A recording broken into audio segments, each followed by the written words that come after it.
All right, with me right now is the host and the proprietor of Trivia with Buds, Ryan Buds. Ryan, thank you so much for being on the program. Ron, thanks for having me all the way from LA to Wisconsin. This is great. Technology is a wonderful thing. Oh, it's great. I had to sign in the Skype like six different names, though. I had to create new accounts. It was a real pain in the ass. But it's going to be worth it. It's going to be worth it. See, what's going to happen today is Ryan is going to test my mental acumen. He's going to trivia me with his trivia with Buds. And we're going to That's me. see, That's what I do. I'm so yeah, we're going excited. to see, we're going to see how smart I really think I am. You're one of those minds. It's like a trap. You just encase your brain with all kinds of facts. Isn't that true? I don't have much of a life, so I read a lot, I watch a lot, um, Sure. yeah, stuff like that. So, My I, wife and I just moved to a new house, and I had to move all the books. And I said, we have not picked up one of these goddamn books since college. I go, do we need these? Do we need these books? But they do. Like, and then I went to go throw them, not throw them away, but I went to go donate them, and I'm like, I'm gonna keep all these. It's weird. It's like books never leave you in a way. do half price books not exist in L.A.? You know what? They don't, as far as I know. I mean, there's a million places you can bring books for cash and things, but I just have. I guess it's more like sentimental value to books. You know what No, I've no, been I hear doing? you. I've been kind of diving back into VHS a little bit. I found this guy, this friend of mine makes these really cool. He takes a VHS box and he repurposes the box and kind of covers a notebook in it. So then you have this awesome notebook that looks like this awesome beat up 80s VHS tape. You know what I mean? Right? Yeah, So that's he buys hundreds and hundreds of awesome, pretty much all this stuff with awesome covers. Like a Back to the Future or a Roadhouse or something like that. And he repurposes them and he sells them online. And his company is called A Real Piece of Work, WERK. If anybody wants to check it out, well. There you go. but he makes really cool stuff, and I kind of like made a few of my own. Like I tried to kind of like mimic his style just to have some like as a little arts and crafts project at home, and they're not nearly as good as his. So his is like the legit thing if you want it, but it is kind of a cool little thing that you can try and do. There's a thrift store down the street from my work, a Goodwill, in Glendale, California, and I check out the Glendale Goodwill all the time, and there's always great cassettes back there, VHS tapes that I am trying to not buy because it's like not too long ago I think I donated every VHS I ever had, and then now I'm like slowly buying them again. It feels like a real ass backwards thing. That's the way things work, though. It's like people are buying records now and stuff, and Yeah, yeah, yeah. It's like I don't even know. Like when you go to a Best Buy or a Target, there's no CDs. I mean, there's maybe like a rack, like one tiny rack of CDs. and it's just like the new releases.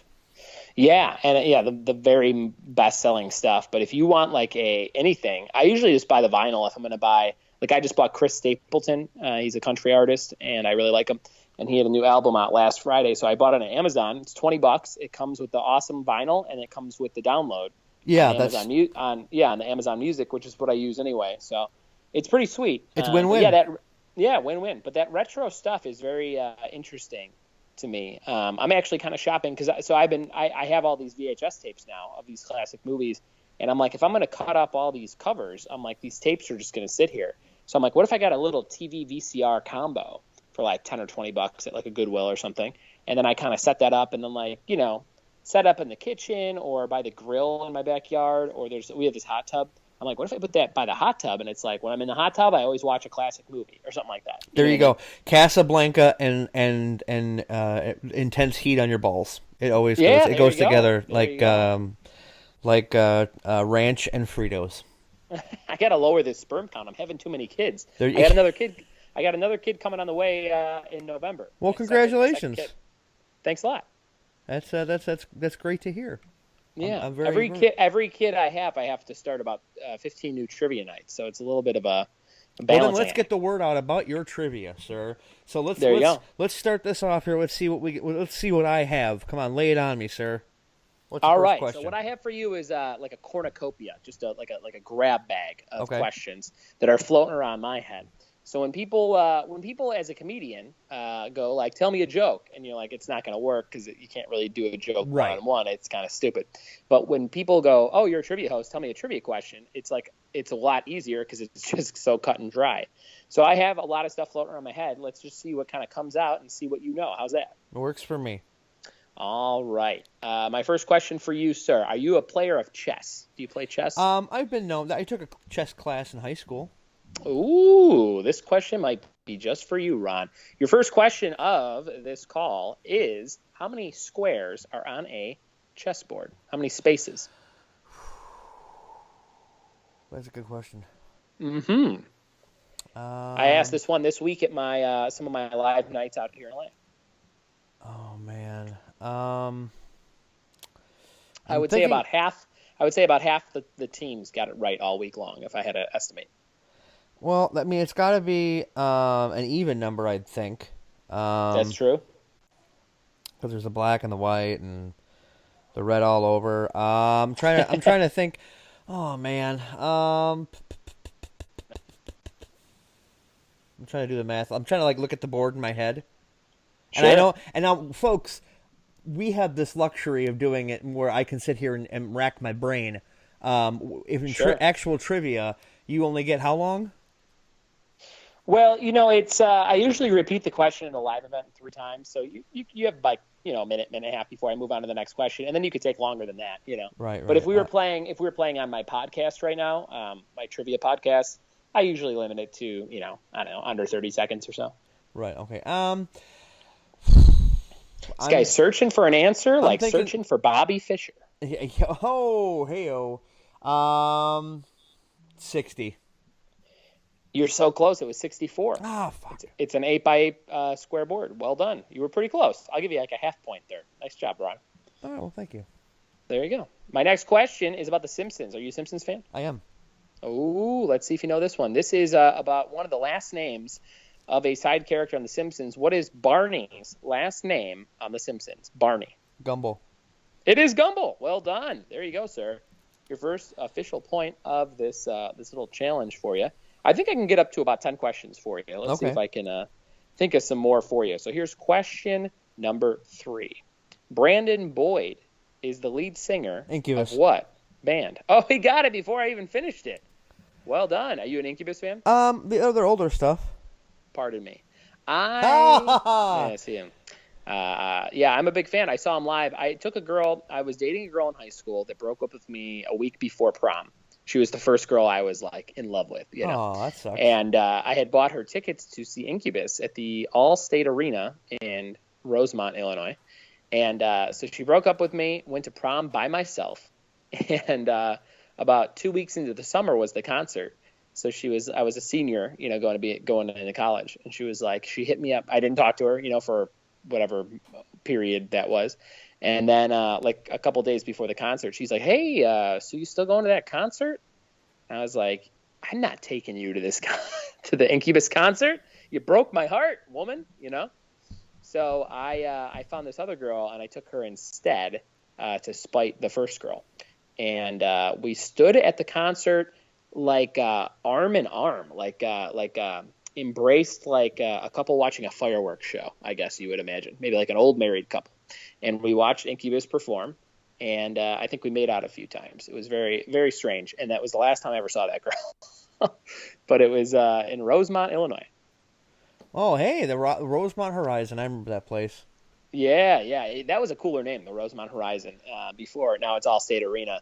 Backlash, if you are a wrestling fan. I is am. taking WrestleMania place- wasn't WrestleMania 13 at the Rosemont Horizon That's right. Stone Cold Steve Austin, Bret versus Hart. Bret Hart. Yep. Arguably the greatest match in wrestling history.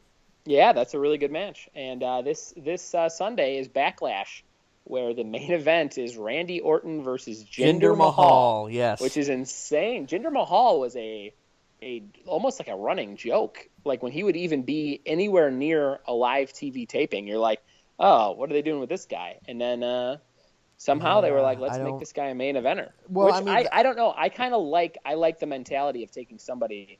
Even Heath Slater in the last year being tag team champions with Rhino is kind of intriguing because you're like, this guy's been here forever and they don't do anything with him, and Right. then you kind of flip that on its head. So that keeps it exciting, I think, a little bit. Well, the match I'm looking forward to, as I'm sure a lot of wrestling fans are, is Dolph Ziggler versus Shinsuke Nakamura. That's going to be a really cool. I mean, that's like selling the pay-per-view if you were still buying pay-per-view, but that's going to be great. I'm definitely going to watch. It's this Sunday, right? Yes, it is on the WWE Network. Yeah, that crowd is gonna go CM Punk during like that whole Randy Orton match. I feel like they're just gonna shit all over it. Oh, just like they did at WrestleMania. But that's Yeah, besides the point. All right, what's the next question, sir?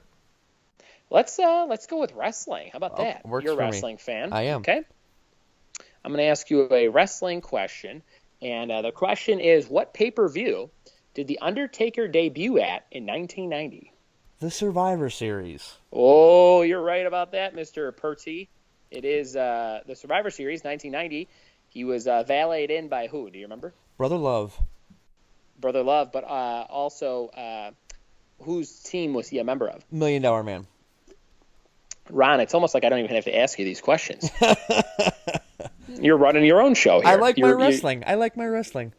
I do too. Are you currently watching and everything? Oh yeah. I got a little misty when the Undertaker left his hat and coat and gloves in the ring. Oh, it's sad. Yeah, it was not a good. It's like, don't look at me. It's my allergies. What are your opinions on Roman Reigns right now? Do we have to talk about Roman Reigns? It's just gonna piss me off. You hate him? I don't hate him. The guy, he has his look and he does his thing in the ring, but he's just shoved down our throats. And it's almost like Vince wants. It's like this guy is gonna get over no matter what. You know, I mean, when Braun Strowman makes this guy bleed from the mouth from quote unquote internal injuries, and the crowd goes, "Thank you, Strowman," for basically murdering someone. I mean, Vince should probably just turn him heel and get it over with. My maybe the worst chant I think I've ever heard is "You deserve it" as he's walking out of that match, bleeding from the mouth, days after his brother died. For a crowd to chant "You deserve it," I thought that was like almost too cruel. In my opinion. Well, what wrestling fans are a bunch of smarks now, so it's that and that's my. I don't have. I mean, anybody who wants to enjoy wrestling any way they want is fine with me. Right. I almost have, and I have that effect with. I've had this my whole life, not in just wrestling, but in real life. If people start like at school, for example, if everybody was kind of like, look at that kid, what an idiot that kid is, or like that kid dresses crazy. I'm drawn to that kid because I'm like, I got to know everything about him. If he's making everyone turn their heads, I need to interact with that kid. Do you know what I mean? Right. I've always been the guy who's like, I was a shitty. I mean, I wouldn't say I was a bully, but I would say things. I would do anything to get a laugh as a sixth grader to 12th grader. I would say anything and mock anyone to get a laugh, which was shitty and probably had an effect on some people. Some people I've apologized to, like on Facebook and things. But I was also just as drawn to people who were not necessarily popular or anything like that, but I was like, oh, this person seems unique and I want to be this person's friend. You know what I mean? Right. And I almost with wrestling crowds, I'm like, okay, if everyone's booing Roman Reigns, I gotta kind of maybe check out the other side of it and be like, maybe they're all wrong and he's not as bad as he seems. Because I hated him for a long time. I hated him for probably the 2 years leading up to WrestleMania. And then WrestleMania, the match I didn't really like it. I thought it was kind of a dumb match with the Undertaker, and it didn't have any huge moments for me. A lot of botches, I thought. And then, but when my thing about Roman and the Undertaker is this: I understand that Taker gets to pick his opponent, and he went out the way that you're supposed to in the old school ways of wrestling, and by going out on your back. That's the way it's been that way forever. You leave on your back. And I just think that it could have suited someone way more than Roman Reigns to beat The Undertaker. Someone like Finn Balor, maybe. Mm-hmm. Or that would have been kind of cool. Or Shinsuke, having him show up. I would have even loved if they didn't go with a new guy. If it was Cena, which was originally planned. Right. If it was a Cena, it would have just felt a little bit more special. And something about Cena, like jumping out of the ring as soon as the match is over, and not having any sort of celebration, I think it would have been stronger instead of like we have this half-ass Roman celebration with fireworks and then we cut back to the Undertaker for another 20 minutes. You know what I mean? Yeah, because Cena would have just left. Cena would have just left, and it wouldn't have been as big of a deal. I just thought that would have been a little bit more fun. But this was all leading up to. I think that Roman standing there for 15 minutes straight and getting booed and people chanting "fuck you, Roman" Yeah. On Raw the next night, that made me like him. You know what I mean? I was like, oh, this guy is really dishing. Like they are screaming "fuck you, Roman" a whole stadium or a whole arena, and he's just standing there. And then his promo was, "It's my yard now. Drop the mic." Like that. Yeah. That to me was perfect. Well, the And thing that bothers me about Roman is that this last Monday, I don't know if you saw Raw or not, you have Finn Balor, who is back from injury, has been on fire, who's been awesome, and you have injured, beaten, broken Roman Reigns beat him in a match. Yeah, that was a little. I wouldn't say that Roman needed to win that match, so I don't know why they had him win that match. No, he didn't need to win it. But I guess that was supposed to be like his big opponent that was Braun is out of the picture, so we'll give him the win. But it was a clean win. There was no there was nothing. It was like a straight up clean win. So it was interesting. I actually liked that match, and I there's something about Battle Ravage Roman Reigns. It's a little bit more interesting to me too. It's like that He-Man figure back in the day when you hit its chest a couple times. Yeah. Yeah. We're talking about this way too much. I mean, we could do this forever. But in conclusion, I am excited for Extreme Rules, and the room I'm in right now is like my man cave. I just moved into a new house. And I'm having everybody over to watch Extreme Rules 2 weeks from this Sunday, so that'll be fun. Your next question, I just had it. What was it about? We did a board game question. I got a movie question for you, okay? Okay. This movie question is about Tom Hanks. Okay. And I want you to name 2 movies that Tom Hanks won back-to-back Oscars for. Philadelphia and Forrest Gump. Wow. People usually don't think of Philadelphia. Good job. Oh, well. You're like a pop culture fanatic. I am. People keep telling me I need to go to trivia night here in town, but I just never do. Oh, you should tear it up. How about you ask me a trivia question? Can you think of anything good?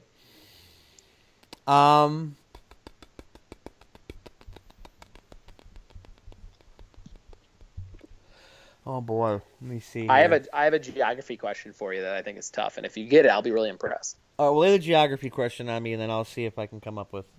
Okay. All right. Your question is, what's the capital of Montana? Oh shit. There it is, the Stumper. I think I know what it is. But I don't want to look like an idiot because this is my goddamn show. Sure. See, it would be the name. It would be the real name of a stripper named like Cinnamon in the South. Okay, and that just shoots out my way I thought it was then. You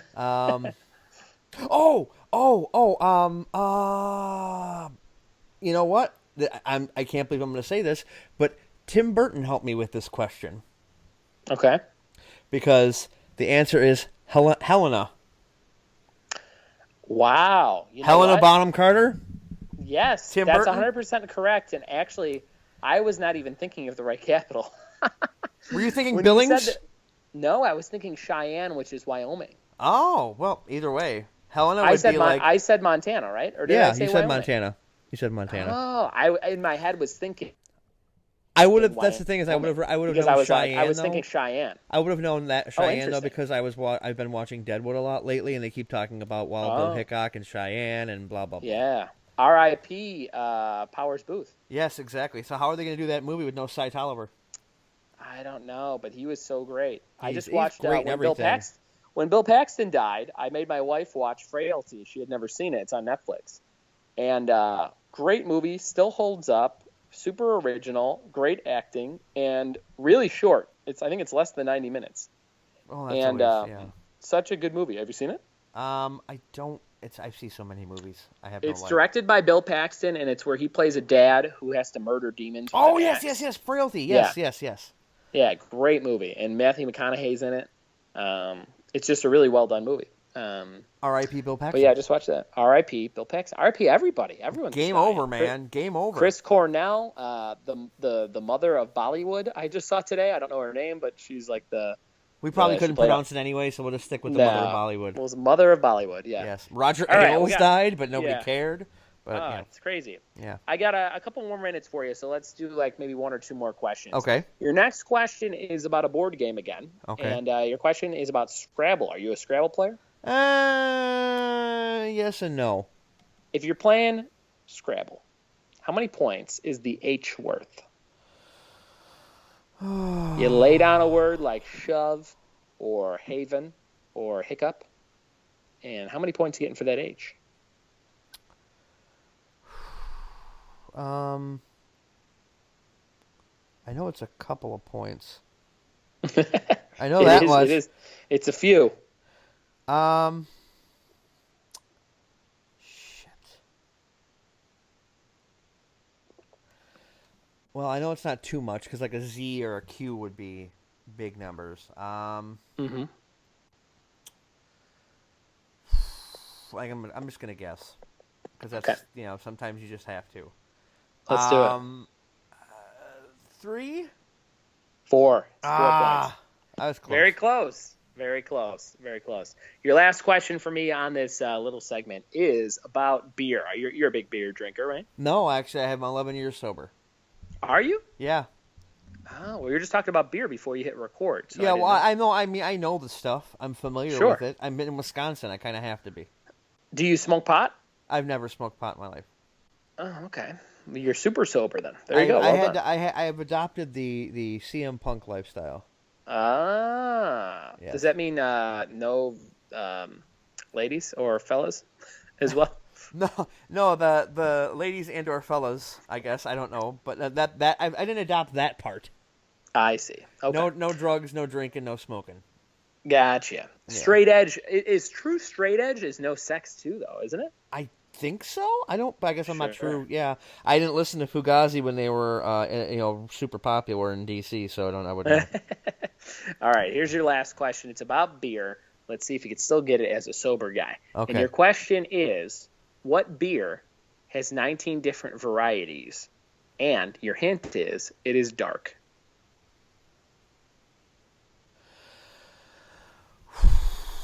19 different varieties of dark beer. What is the brand of beer? Oh boy. Is it? Oh man, I can't get another hint. Oh, it is a brand, so it's not a type. It would be it would be something like Coors Light or Corona, but not that, obviously. Right.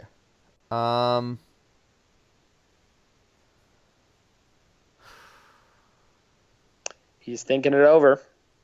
I want to say Leinenkugel because it's got like there's all sorts of different flavors.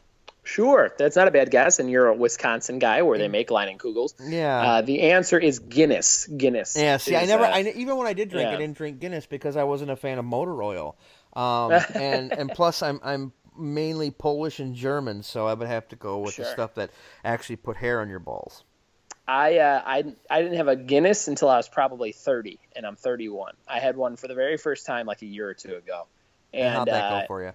It was good. I liked it. I couldn't have more than one or maybe two. And when I was younger, it was like coffee to me. I'm like, I would never drink that.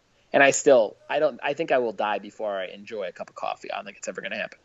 Well, my thing with coffee is I drink it, but I have to, really dose it up with cream and sugar. Sure. And at that point, it's not coffee anymore. And plus, Yeah. coffee is a known diuretic, and I'd prefer to be writing at my laptop, not on my phone while I'm pooping. Sure. When I have a cup of coffee, I just put a Slurpee over the whole thing. There you go. Yeah. It just works out that way. Well, I appreciate you being on the show. If you're interested in getting trivia at your event, just check out triviawithbuds.com. That's right. Thanks so much, Ron. And your podcast is on iTunes? Every single Tuesday, iTunes, Google Play, Stitcher, TuneIn, wherever you listen to podcasts, you can listen to me interview two friends of mine going head-to-head in topics they're good at. We've done some really fun combos before. The very first episode of the show is Chicago White Sox versus Ghostbusters, and then the second episode is WWE versus Seinfeld, and that goes all the way up. We've done 43 episodes so far. I do episodes, sometimes one-on-one. I did a really fun one with my mom where I revealed that we're having the second baby to her on the podcast. So that was just a couple weeks ago. So you can listen to that, and there's tons of great combos. So I always tell people, go through the feed until you find something you like and start with that episode, and then kind of go from there and see if you dig it. But yeah, triviawithbuds.com, click on the podcast link, or come see me do a live event anywhere in LA. And the new podcast comes out every Tuesday at 8 a.m. Pacific. So check that out. All right. Ryan, Thanks, Ron. Thank you so much for coming on, and we'll definitely have to have you back. Sounds good, man. Have a good rest of your night. You too.